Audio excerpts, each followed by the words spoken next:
Thank you so much, Mr. Mashur, and thank you also for this great challenge of moderating a panel. Just a small word of introduction. My name is Hilde van Duijn. I'm the head of global value chains at Circular Economy. You might know Circular Economy or not. It's a think and do tank that is based in Amsterdam, in the Netherlands. And we are supporting public and private sectors across the globe to accelerate the transition to circularity. That is much needed. You might know us from our flagship report, I brought it here, the Circularity Gap Report, which we make every year to show how circular the world is. And this year we found that the world is 7.2% circular. 7.2%, that's not a lot. And the bad news is it was 9.1% circular in 2018. So we are going in the wrong direction. Just to put some pressure also on the panelists in relation to circularity. Personally, I also work a lot in textiles, also in the European context, especially on post-consumer textiles. Happy to discuss that in another occasion as well. And I'm in Bangladesh for the Switch to Circular Economy Value Chains project. It is a project funded by the EU and led by UNIDO. And together with multinational brands, we are piloting technical innovation and ethical and traceable waste value chains. Oh, sorry. We are also providing policy support together with Chatham House and financial capacity building with the European Investment Bank. Circular Economy is leading the work on capacity building. But we're not here to talk about me. So let's move to our honorable guests, starting with Mr. Hafizur Rahman, Additional Secretary to the Ministry of Commerce. Could you tell us what is the commitment and interest of the government of Bangladesh in providing policy support and coordination of the transition towards circularity?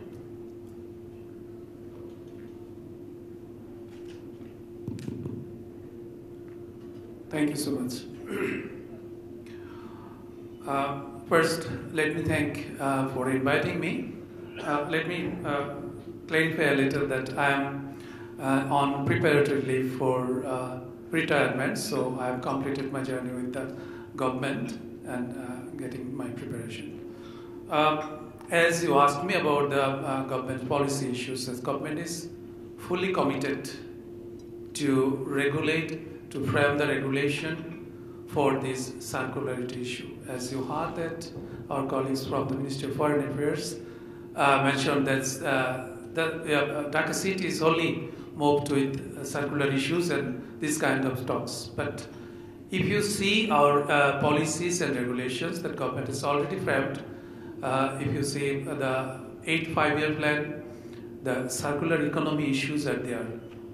Those are the base for our next policy making. Also, if you see the perspective plan that is for 2041, in that documents also you'll find the circular economy issues and how the sustainability will be ensured through. I can mention a long list of regulations that the government of Bangladesh has already created. Government started since 2002. First country that banned plastic bags in the country. So Bangladesh started first. Later on, different regulation for waste management, use of plastic policies, and also other kinds of environment pollution policies are going on frequently. Presently, also government looks with the stakeholders like BGMEA, BKMEA, that how those industries are working with and what types of regulatory support is necessary there. You know, our industry is driven by market, it's a demand-driven industry. It's a market-driven industry, especially the brand. They place the order to our industry, the industry manufactures them for the market. So I believe that's when whatever regulations is necessary and whichever it is for business friendly or it is viable for feasible for a profitable business, government is eager to support with regulations for these sectors. Thank you. Thank you so much. And then let's hear from the partners you also just mentioned. We have here from BGMEA Mr. Abdullah and Rakib, the director. Could you tell us to what extent and how BGMEA is already contributing towards the creation of a circular economy for textiles? Thank you. Thank you very much. And I think the topic and the initiative is really appreciating. Thank you, NCCI, for arranging such program, and I absolutely believe that all the stakeholders should focus instead of just dreaming. Like we BGMEA actually understood, and we strongly believe. That's why even last year when we unveiled our logo, if you see the 9 dot, one of the dot is circularity. So that shows that how serious we are, and preparation-wise, if you see that number of factories coming with green initiative, that also shows the ambitious target we believe. We actually took risk by not having enough roadmap, but still investing into it. That sounds a bit stupid, but taking over the responsibility, when you say responsibility, we take the entire responsibility of the ecosystem. Investing without knowing how to do it. But we need to dig it. We actually published our sustainability strategy and goal for 2030, which we are ambitious to have at least 40 to 50% material by having more involved, engaged initiative. Like when we talk about materials, of course, cotton, we are trying to have non-cotton transformation, but then again, the opportunities are still having in cotton. So we believe that if we can start working with industry and academia partnership, like the speakers and the panelists before has spoken enough about the investment in technology and upskilling, we believe that by having an awareness into the ecosystem, by understanding how we can work with the laboratories, how we can invest, the investment have to be in technology and people who have to understand how do they work on the pre-production to organize or to have the proper ecosystem established where you know how do you secure the material of this industry. Because like my other colleague previously said that this industry alone has to be designed in terms of finance, in terms of ROI, so that it exists within it. It's not cannot be a byproduct of other industry.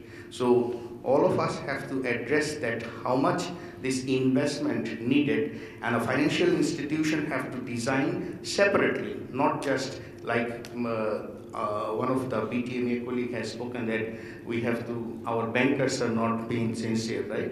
So we bankers or the financial institution have to come up researching, having a proper research on this entire circularity project, and we the entrepreneur then again have to also understand that how much we have in terms of capacity, and international players like Spinova or many other giants can actually come here, and the government and also the brand partners can bring them to have a common goal, because we do not have the technology, we do not have the upskilled people, so we have to actually create this ecosystem of particularly focus circularity as a separate industry, not just as a byproduct.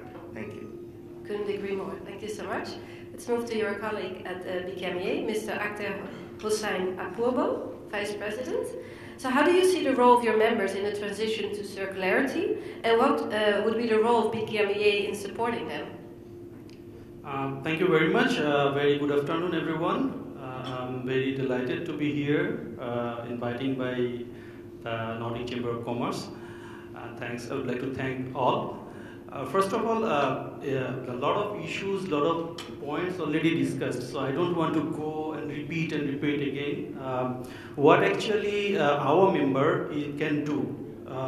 If I say as a big BKMEA, we are the apex body of knitwear manufacturers, where we are actually directly working with the yarn to finished products. So a lot of cotton products we are working on, where there is an opportunity, to recycle 50% of that. But the obstacles already talked from our colleague from BGMEA director, so I'm not going there. What our member can do, there is actually nothing to do from our members and nothing to do from BKMEA perspectives. Because if you're talking about recycling, reusing, you have to think about the first stage of the supply chain. So it comes to supply chain from BGMEA. Because we are getting fibers, they are producing yarn. So if they are producing yarn and if there is a market demand, which actually goes to the brands and buyers, they are actually creating awareness from the buyer's perspective, end users. If end users like the products and there is demand, there is producers here in Bangladesh. We have a very, very robust entrepreneurs here. So they immediately will take the opportunity and produce. And in the meantime, if there is demand from buyers, we are here, we are ready to produce whatever the product you want. So the responsibility or roles, actually it comes together. Not only BKMEA members, BKMEA members are doing for sustainability concept. If you are talking about sustainability, we are doing a lot. A lot of green factories, 192 already here. Maybe in 2 years, we will get another 500 in addition. So we are investing a lot, but there is question. We are investing, but are the buyers sharing the fair price with us? There is question. You have to think about this one also.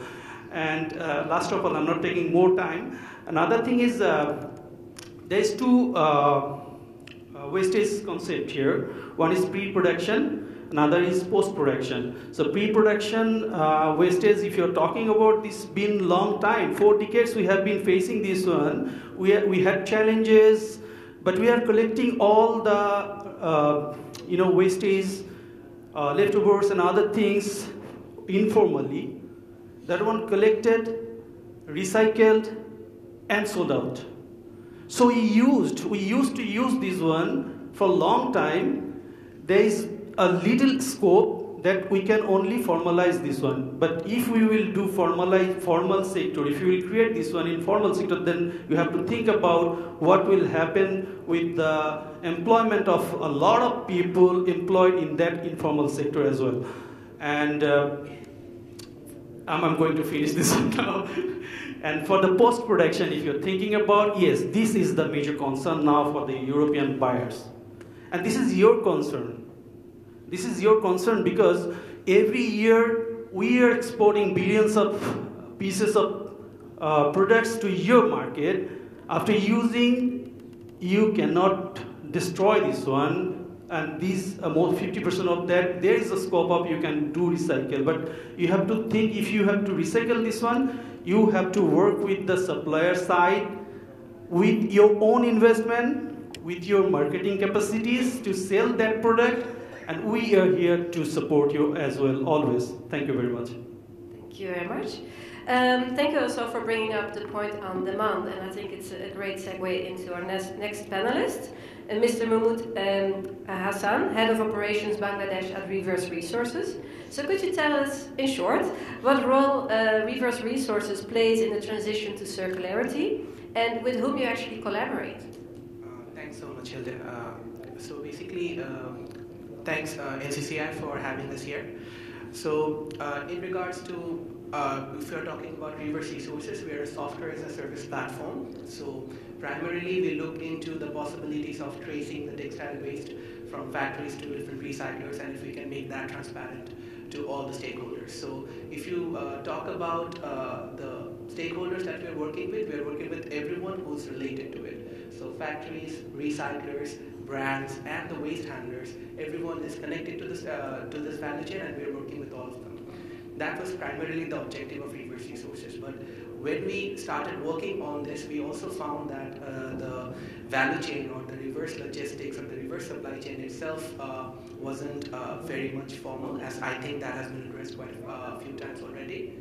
Then we started working a lot in trying to build a formal supply chain, working and supporting all the stakeholders to actually build a business case first, because of course sustainability has to go hand in hand with the financial side as well. So with trying to build a business case and support all the recyclers get a good quality feedstock that can end up getting a better recycled product. So that's basically how we have been operating. And I personally can say that when I started working in reverse resources in 2020, a lot of the discussion that we are having today and from a lot of influential people, that's music to our ears. Because when we primarily started talking about opportunities with formalizing and talking about waste management, people used to think that we were off the rockers. So it's good to see that we are going to the right direction. Thank you. Thank you so much. Now it's clear that all your organizations play a pivotal role in this transition to circularity. Let's also move a little bit towards the key challenges you're currently facing. And I would like to address my next question to Mr. Hafizur Rahman from the Ministry of Commerce. So as we just mentioned, the transition to circularity requires strong collaboration between the government and the industry, including also fashion brands and producers. Could you reflect on current collaborations and tell us what the main priorities will be in relation to policy on circular textiles in the coming years? Thank you. If you consider collaboration in terms of policy making, then I would say we do find very few partners in these regards. I can mention World Bank is supporting, IFC especially, supporting to formulate an action plan for plastics, and also some other agencies. They are, I would say, a distant supporter for policy making in these areas. We know that this is a circularity, it's a different areas. If you consider only the RMG industry, it's also take different areas, like not only the fabric, like post-manufacturing or pre-manufacturing, but it also involves with water use, chemicals, electricity, other materials like plastics, papers, a lot of things are there. So I found only World Bank to supporting with policy issues on plastic reuse. So in all the areas we need support from what types of policy changes are required and how they can do it. European Union and some other countries, we saw this as a sustainable platform. They are also working with GIZ is supporting, but more support is necessary. Specifically, what types of policy changes is required, that's also necessary for the government to make the policy properly. Thank you. Thank you very much. And over to your neighbor from BGMEA. As we heard, I think, all along today's conference, recycling of textile waste is a crucial part in this transition to circularity in Bangladesh. And the industry, let's really acknowledge that, has already come a long way already. Every time I have the opportunity to visit Bangladesh, I'm even more amazed about all the things that are already happening here and the commitments that are made by all people involved. But of course, I mean, part of the potential still remains untapped.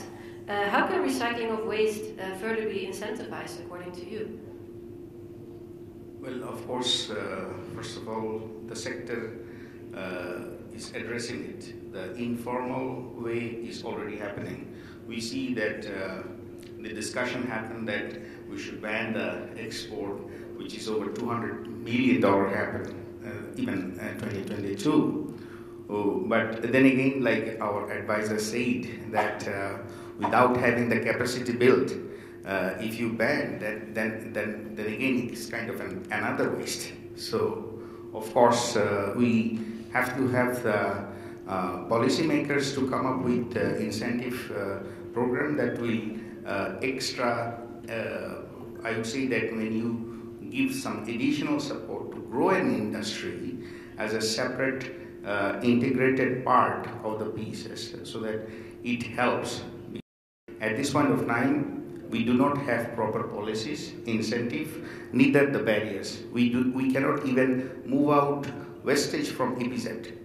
There, whenever you are taking out say a raw material wise to buy that wastage, when a company goes, they say they have to pay VAT and taxes, but without knowing the real need. So the policymaker, the government, the buyers, they all have to sit down together and understand a proper research program to find out the proper ROI of that supply chain. And then we can actually get either us or backward linkage, whoever can invest, come up with that investment, and that actually will help to connect all the dots, because otherwise nobody will understand why I'm investing into it. Of course, taking over the responsibility of having the circularity, that can also help. Great point. Thank you for bringing up investment as well. Maybe some question to your neighbor. So adding to what was already mentioned, how can recycling of waste further be incentivized according to you? First of all, correctly mentioned by Rakib from BGMEA that what should we do, what we have been doing since few years. So I would like to add a few points here, because we are now graduating to developing countries from least developed. So in future, very soon, we will face some problem of giving incentives directly from government in industries or others. But if we look at 80s, when we started, our journey started. At that time, government provided 25% incentive for exporting RMGs. So that actually boost the investment, boost the energy to grow up this industry. So if you're thinking about to give a breakthrough for this recycle industry, government should think about the similar incentive for the entrepreneur who will actually invest on this. And from BGMEA, BKMEA, actually we are actually the body where we can facilitate these things. We can arrange some seminars, work with development partners. We will try to increase the knowledge sharing sessions and improve, increase the concept.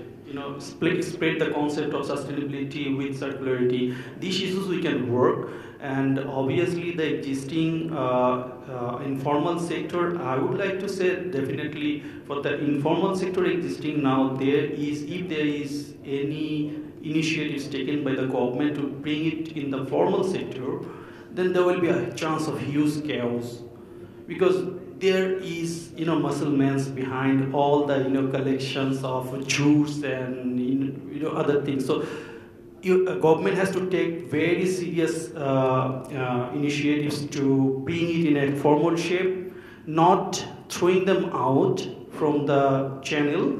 Better to incorporate or accommodate them all who actually doing this business and make it a formal chain to collect this one and make it more effective, more reproducible or recycled products. So this would be a policy concern for the government, and for BKMEA, we will be always in support with these kind of initiatives, because we are doing for the last few years, 10 years, 20 years, we are working on this. Sustainability, when it comes to the question of sustainability, we concentrate on green factories, and the first green factories in Bangladesh is a member of BKMEA.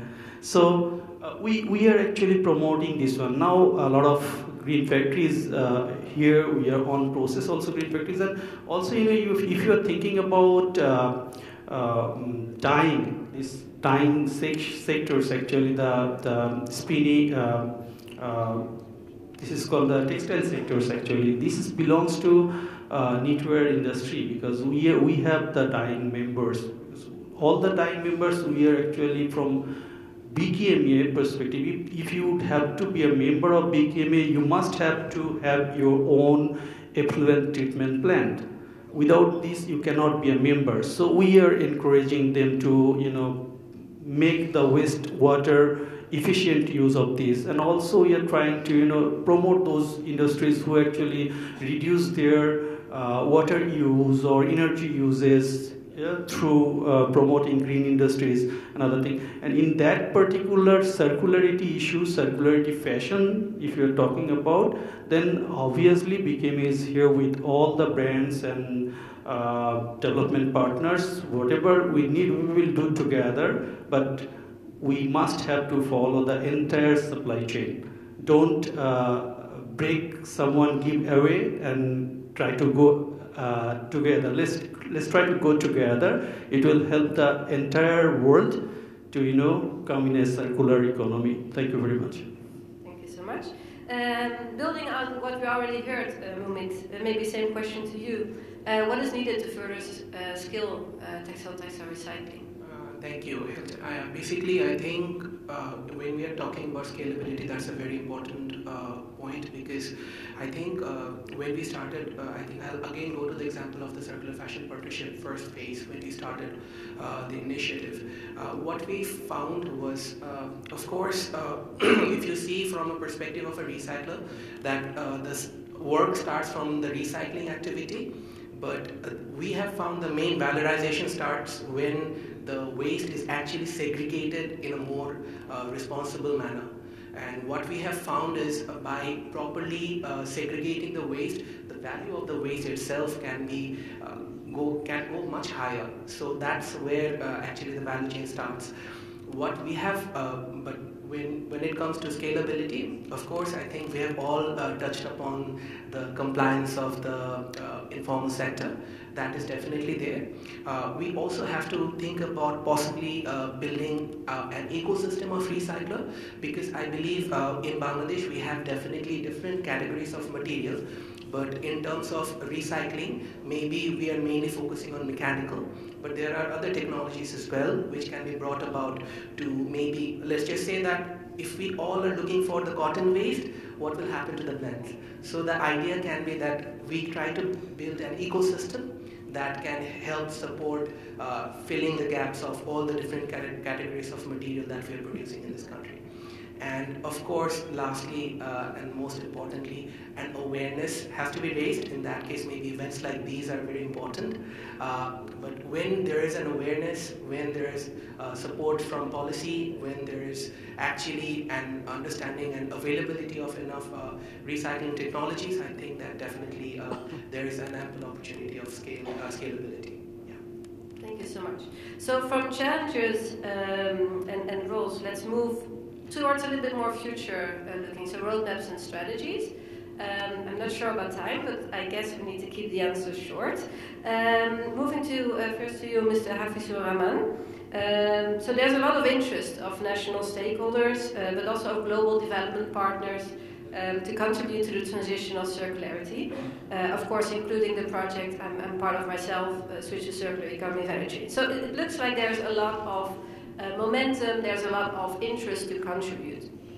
But how do you see, from the Ministry of Commerce, how do you see the coordination with all these partners moving forward? And maybe, I think was already addressed shortly, but what role should the financial sector play in this transition? First, let me start with your last part of your questions, that the financial sector has already started working in green financing. I can remember since 2002 or before, they're exploring that how the green financing can be established firstly in the ready-made garment sectors and also in other sectors too. So the financial sectors, they are working in this area, but the case should be business visible. It should be viable for a business.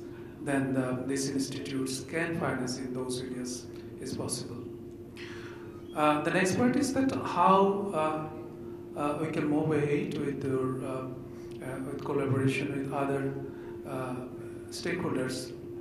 I believe that the government is ready to work with these sectors, especially RMG is the main industry in our country, the major export basket. So for this industry, government is very much keen to work with the stakeholders. Government worked from the first stage, the initiation of this industry during 80s with policy supports like bonded warehouse and back-to-back LC facilities like this.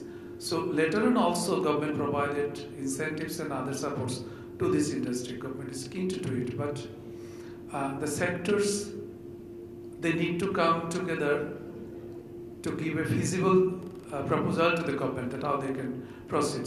Someone may say this, okay, let the RMG waste out of the EPZs, but you will find that other industry, they will say, no, don't let it out. Don't make any policy to give it, let it out of the EPZ, otherwise our domestic markets will be jeopardized. Someone say, let jute be exported or impose ban on export of waste jutes. But other industries, those have the excess waste of these materials, this is okay. You have to allow it export to the other countries, otherwise we will be financial loser. There is always a balance issue for the government to do it. So government always keep this momentum, did it in past. In terms of, you saw this, the compliance issues of labor safety, child labor issues, human rights issues, everything that's government is complying with these issues. So this is the circularity also an issue. However it is business viable, however it is necessary for our sectors, government will do it. I heard about the market access issues. That's if we cannot comply with the regulations of European Union about the due diligence, so the market access of our RMG will be questioned. The government is pretty aware of these issues, that compliance is necessary. And our industries also, they are working with it. So I mentioned that this industry is fully the brand-driven industry. Brand place the orders, they make it. So what brands that the market requires, our industry will do it. Already you heard there's a good number of industries already been certified by as a green industry. So it is not hard for this industry and the government to make the policy to support this industry. I believe it is possible very much. Thank you. Thank you so much. And it's very much the voice of the government balancing all interests, of course. Looking at time and getting signals. So maybe very short from the other three panelists, what are your key actions moving forward in this transition to circularity? Just but brief, please, otherwise we might be in trouble. I think many of us already mentioned that investing into technology and bringing those technology partners to teach us and upskilling our strength in terms of people and to establish the ROI of the project will be the main goal. And of course, the ecosystem has to be addressed equally. I alone cannot do the clapping, right? Both the hands have to clap together.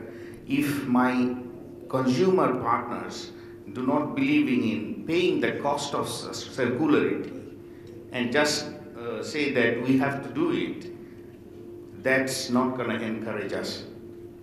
I just want to mention one point. One of our company is a member of UNFCCC.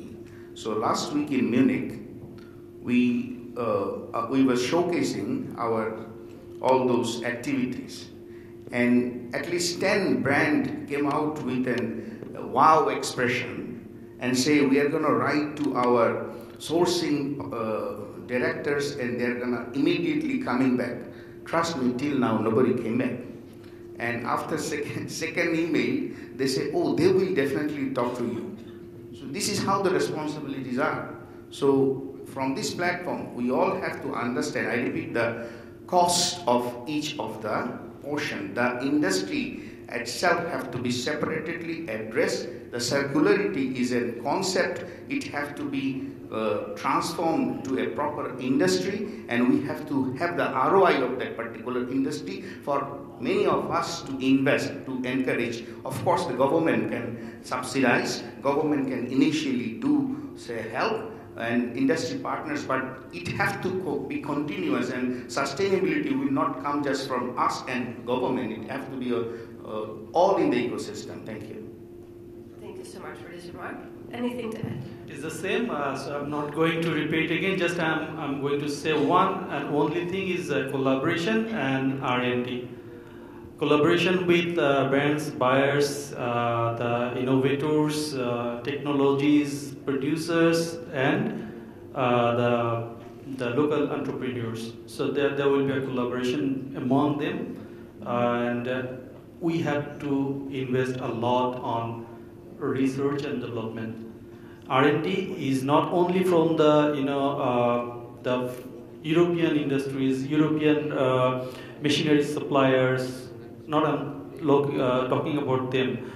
The financial institutions or the development partners also concentrate or also given their eyes on our local innovators, local creators. Actually, those have credibility of creating new things that will actually positively impact on the sustainability or the circularity on sustainability. They have to get their proper attention from the buyer's perspective, buyer's part or development partners perspective.